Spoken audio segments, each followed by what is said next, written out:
Hey guys, so I'm Ashley.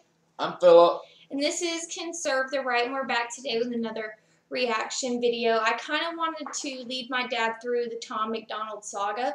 So it starts off a little with a message that we don't usually cover, but it gets to a really good place, and I kind of wanted to start him at the beginning. So Tom MacDonald is a Canadian rapper, and he really got big with this song, Dear Rappers, where he's basically talking to the rap community and introducing himself. And then he gets a lot of blowback for it, does another song, gets even more blowback for that one, and that's kind of how his career started. So this is his first huge, big blow-up song, and we're just going to get right into it. My dad's not really a rap guy, unless you consider the Beastie Boys and Will Smith rap, which no one does except for him because he's old and white. Nothing wrong with going back to Cali. So we're gonna get into it. Man, it's easy for these rappers who have it all. Talk about the days when they used to be sad. I guess I can't relate to being famous and wealthy. I'm 28 and still praying for the day I have a chance. Maybe y'all can help me out though. I'm just trying to take care of my household. I don't even want to make my mouth go. I just want to win before the system that I'm in gets a hold of me again and starts to squeeze under my chin until I'm out cold. Dear rappers, can you help me? I'll even take a selfie with your album that I bought. I got every single CD that you ever fucking dropped. I spent everything I had and I never had a lot. Oh my god, what a mess. Your words help me deal with the stress. Used to contemplate my suicide the nights I was depressed. Used to pop. So what did you think about the Eminem shout out? With the CD. I don't know. I like M&M's. I like Skittles too. You like M&M's. Did you ever listen to Eminem?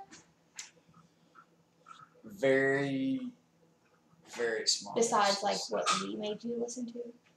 I never listened to him on purpose. Okay. Alright. You kind of get where he's going with it so far? Yeah. I kind of see where he's headed.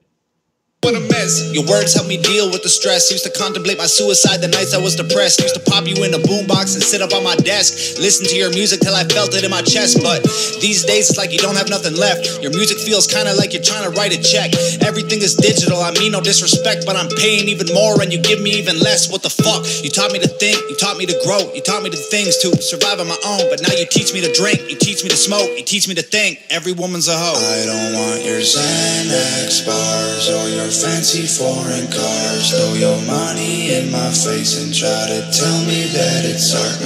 No.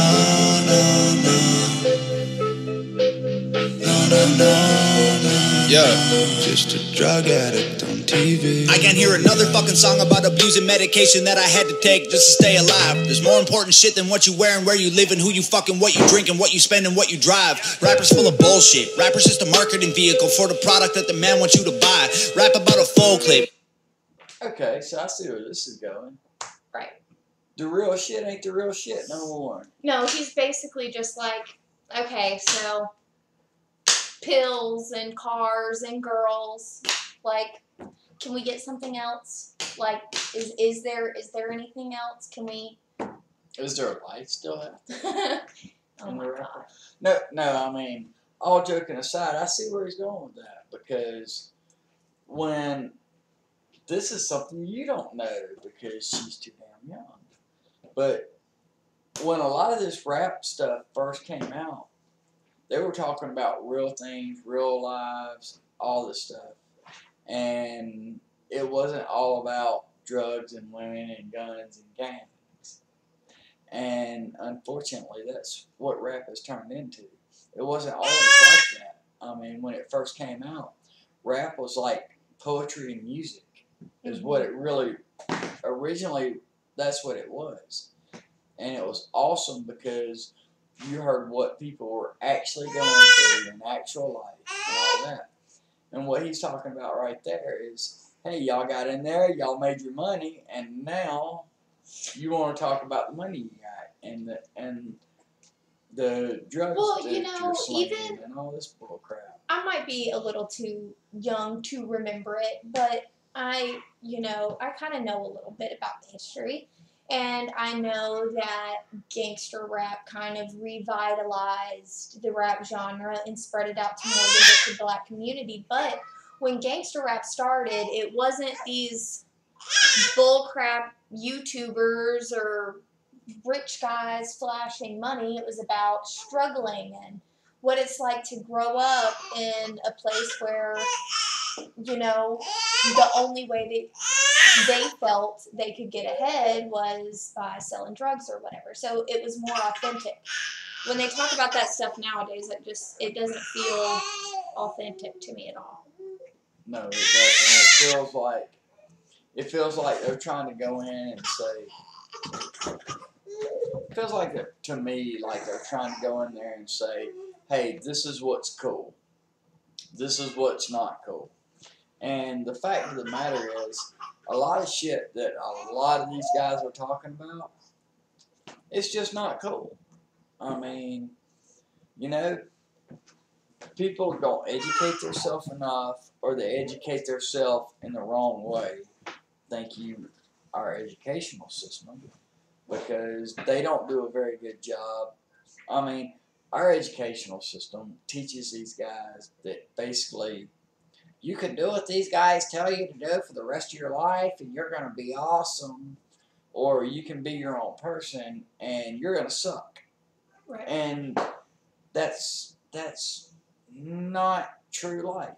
You can be yourself, find what you love, and get out there and do it and be awesome at it. You know what's funny is I know that you don't know Tom MacDonald's music, but what you just said is kind of a theme.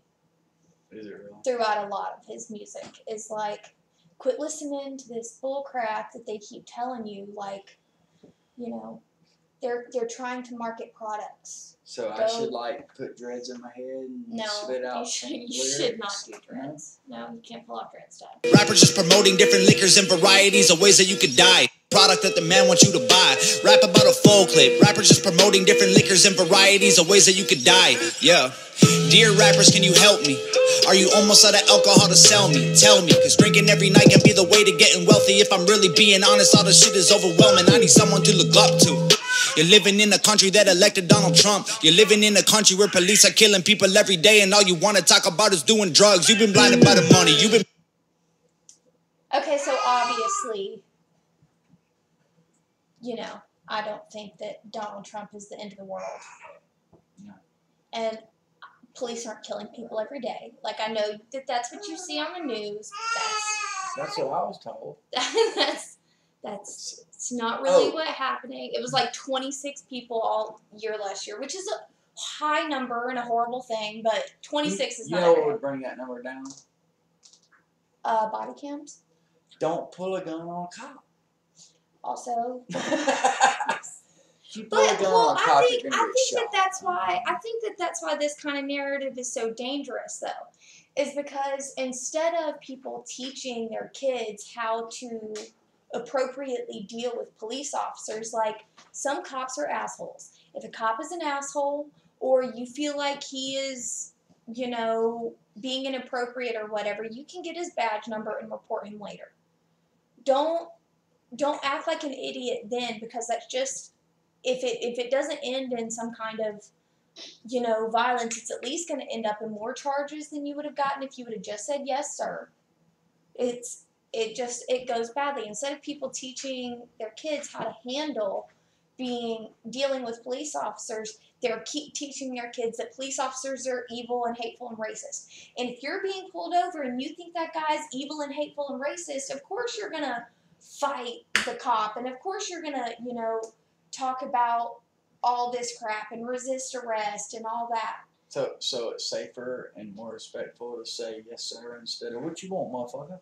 Yes, just say yes, sir. If you feel like he's being inappropriate, get his badge number. You know, either way, even if getting his badge number doesn't give you what you want, it's still better than, you know, getting extra charges or ending getting up in a shot. situation. Right, or getting shot. Yes, most definitely. Okay. But I understand why he's saying it, though, because if you hear rappers, that is what they're talking about. They all hate Trump, and they all think that, you know, police brutality is the biggest problem in America right now. And if that's true, then why do you keep rapping about drugs? Why is that? Why are you always rapping about girls and cars? And when you know that that's not what's important. You're living in a country that elected Donald Trump. You're living in a country where police are killing people every day, and all you want to talk about is doing drugs. You've been blinded by the money. You've been blinded by the cars. You've been blinded by the women. Don't know who the fuck you are. Thought I knew you when I spent $100 on a ticket to your show, and now I feel like you stole my fucking money and I'm broke. Man, you taught us how to rap, and you taught us how to dress, and you taught us how to act if we wanted to impress. Now you're teaching me to live like I know you never would. What you're preaching to these kids is keeping them inside the hood. Your Xanax bars or your fancy foreign cars, though your... Okay, so it's just the chorus again. I got you. But I like what he says right there. What you're teaching these kids is keeping them in the hood. Yeah. I have been saying that crap for years. And you don't just have to be talking about rappers or whatever. You can be talking about, hell, maybe they're congressmen, or even the people that they think are out there representing them, you know. People are very self-invested. You know what? I'll help you if it helps me. If you truly believe that most people are out there to help you, I'm sorry, you're wrong. You're going to meet in your life an average of 5 people that actually want to help you. You might be the lucky one and have 20 people that actually want to help you. Or you might be the one that got the freaking small end of the straw and 0 people want to help you. But most people are going to be out there doing what's best for them. And is that sad? Yes, that's sad. But that is true. That's what most people are going to do. They're going to do what's going to help them. All right. That's my favorite line of the song as well, which we're preaching to these kids and keeping them inside the hood. Because you're right, it's not just rap. It's period. It's everything. It's what they see on TV. It's what they see on the news. It's what they, you know, it's all these different influences that they have that are trying to, you know, not only preach to them to do the wrong things like drink or do drugs or whatever, but they're also being told that whenever you make a mistake, you have an excuse for it. So, You can blame this or you can blame that, and that doesn't help. That doesn't help you move forward until you can, you know, realize I've got to do it. Nobody's going to hand it to me. Then you can move forward with your life. But with that, and I think, to me, I think you missed one of the most important points, is having respect for women or people in general. Because there's so many men out there that have 0 respect for women. They have 0 respect for anybody. And I would say, except for themselves, except for a lot of them don't even have respect for themselves. They have respect for really nothing. And that's the problem. They don't learn what respect is or why you should do it. And the reason why you should respect people is because respect is not something that is given. Respect is something that's earned. And if you don't respect other people, they're not going to respect you. And a lot of the problems that we have in marriage now, women don't respect the men that they're married to. Men don't respect the women that they're married to. So they don't give a crap. They go out, they do their own thing. Then they come home and wonder, why the hell's my household falling apart? Right. And they can't figure it out. You've got to love and understand the person you're with. Well, and I think it's, honestly, I think it's about a whole lot more than love. You know, I'm sorry, but you have to, a lot of people, when they start having problems, instead of trying to fix their problems, all they do is see whatever issues they have with the other one as an excuse for them to make their own mistakes. Oh, you know? yeah. Like, No doubt. oh, well, you know, I'm not even going to worry about washing the dishes because, you know, he came home 2 hours late and didn't even call me, and I'm mad at him. So I'm going to use that as an excuse to sit in my room and watch TV for the rest of the night rather than, you know, deal with deal with our problems, or they'll just avoid it and avoid it and avoid it until eventually it blows up in their face. Yeah. All right, guys. Well, that's about it for this reaction. We're not going to finish it because I've listened to the song 800 times. It's just the chorus again. Let us know what you think. Let us know what you think about the message in the song. Do you think it's a good message? Do you think it's one more people need to hear? Comment and let us know. And let us know if you have anything specific you want us to react to. Give us a like. Give us a like. Bye, guys.